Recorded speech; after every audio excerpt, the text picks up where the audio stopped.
Aw yeah, it's time for a new Android mini PC review. This is the Tronsmart NX. It's got lots of ports, an included remote, and an awesome form factor which can mount right on top of your TV. I'm Rivers from Some Cool Tech, and this is my review of the Tronsmart NX.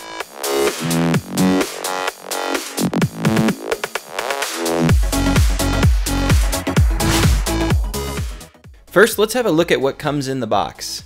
So you've got the NX itself, and this guy's about 8 inches long, about 2.5 inches deep, and it's got this nice shiny plastic that looks like a lot of Samsung TVs out there right now.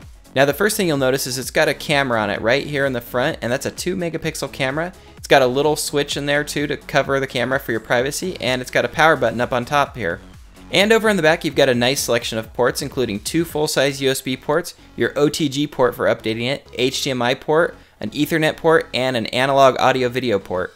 And over on the side you've got some more bonus ports with your headphone jack and your microphone input jack. And on the other side you have another USB port and a microSD card slot. Here's how it looks next to the Minix Neo X7, just for a comparison of the proportions. Now the box is actually filled with accessories that are going to be real useful. So you've got your TV mounting bracket here, you've got an extra HDMI cable, your IR remote control, you've got a 5-volt 2-amp AC adapter included, you've got analog video and audio cables, and this 90-degree HDMI adapter, which comes in real handy if your TV is wall mounted like mine because it's kind of a tight fit back there.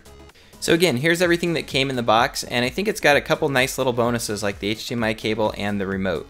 So let's go ahead and get this guy set up. So first thing we're going to do is take a look at the mounting bracket, and here you can see it's adjustable on the top. It feels a little bit cheap though, it's like just a little too easy to adjust right there, and then the back one feels just about right. And this slides into the bottom of the NX, but it doesn't have anything to lock it in place, so sometimes when you're trying to adjust the cables or plug in a cable, it'll make the whole NX pop out of the bracket, which can be really annoying. Other than that though, the design works great. And that brings me to my favorite part about the NX, and that is just the design itself. I think the shape with the curves looks really good, but also the placement of having it up on top of your TV with a camera is a really good idea. I like having it up out of the way too. I don't like having to go in back of my wall-mounted TV and plug in a stick. And mounting it on top of a computer monitor helps keep cable mess out of sight too. It works really well. It works great for video calling on a range of apps including Skype and Google Hangouts, but I would like to see a much higher quality image sensor on the next version. A top-of-the-line imager like on a Samsung Galaxy S4 runs less than $20, and I'd definitely be willing to pay that much extra to get good imaging on one of these. Now let's take a look at the included infrared remote. So this is a basic remote with just volume, up, down, left, right, and select, but it has one other thing. You can push this button and you can move a mouse. See, it starts out slowly, then goes fast, and then push the middle to select it. Then you can use up, down, left, right to get around in the app. It actually works real well for apps like XBMC and ones where you can just toggle around. But if you need to do a lot of mousing, I actually recommend to get an Air Mouse gyro remote. Okay, now let's take a look at the software. So I went ahead and installed Go Launcher EX on here. I've got the KitKat Experience theme, and the live wallpaper is Audio Glow. And I'm running the Finless 1.4 custom ROM. This ROM is a 4.2.2 Jelly Bean ROM. It's fully rooted and cleaned up, but the most important thing is it lets you repartition the app storage size when you install the ROM. So I went up a little bit bigger than the 1 gig that they give you originally. Also, it gives you a 1080p kernel option, which I also went with, and I'm really happy with it. I'll put a link to the ROM in the video description down below. If you download ROMs from FreakTab, you should seriously think about making a donation.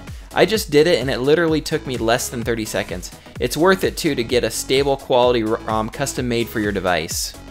Okay, let's do a couple of quick benchmarks on the NX. So first off, I always run Linpack and usually score somewhere around 120, and this guy is right in the average range, I'd say, for Linpack. When I was running the 720p kernel, it actually got 130, so 1080p does slow it down just a little bit. And next I ran Antutu, which benchmarks all the different components on the system, and it got a pretty respectable score of 19,115. That's pretty much in line with most other Rockchip 3188 devices. It did reboot the system on me about half the time when I tried to run Antutu though, so I just thought I'd mention that, but other than that, the system has been very stable. Alright, and here's a little bit of the CPU information for you, running CPU-Z, and this is really in line with most other devices with the same processor, so there's your processor speed, quad core, running a 1080p kernel you can see here. Here's all the memory. It actually says 4 gigs, but that's just one partition. It actually has 8 gigs of NAND flash memory and 2 gigs of DRAM. Video playback is one of the strong points on this Android box. Everything I played seemed to play nice and smoothly. Tried a lot of camcorder 1080p footage, a lot of MKV video, and it all seemed to play no problem on here. And this video is coming straight off an HDMI capture from the NX, so you should be seeing exactly what I'm seeing on the screen. I tried a couple different builds of XBMC on here, but they weren't working that smoothly, so I'd say stick with the MX player version of XBMC until that gets hammered out. One thing too, when I first got the NX, the video was real choppy and I couldn't figure out what was going on, but it turned out I had a cheap SD card on there, so I put one of these guys in and it's been just nice and fast ever since. So if you're getting a little bit choppy video on whatever Android Mini PC you have, maybe give one of these SanDisk SD cards a try. Plus their write-to speeds are much faster than some other cards. Okay, since the NX seems to center around the camera, let's go ahead and test out the camera and I'll show you what kind of quality you can expect. So this is me using it as a webcam on my computer from about 2 feet away, and the room is well lit, and this is how it looks and sounds. Hey, Rivers here. I'm doing an audio test on the NX camera. First of all, you can see the video is okay quality, about average to slightly below average, but the audio quality on here is really good. Like I could stand like 10 feet away and take a video and you can hear me pretty well on it, so it'd be great for a webcam on top of a big screen TV. Now I actually think the video quality isn't that good, but the audio quality is good enough to be used on video calls thanks to these dual microphones on the front of the box here. It gives you loud enough audio to use on a video call even up to 10 to 15 feet away. Okay, now the last thing I want to show you is how to update the firmware, because the finless ROM is pretty nice to have on here. So you'll need a micro USB cable with a longer tip. A lot of the Minix ones have this, or you can file down an existing one. Plug that into the OTG port.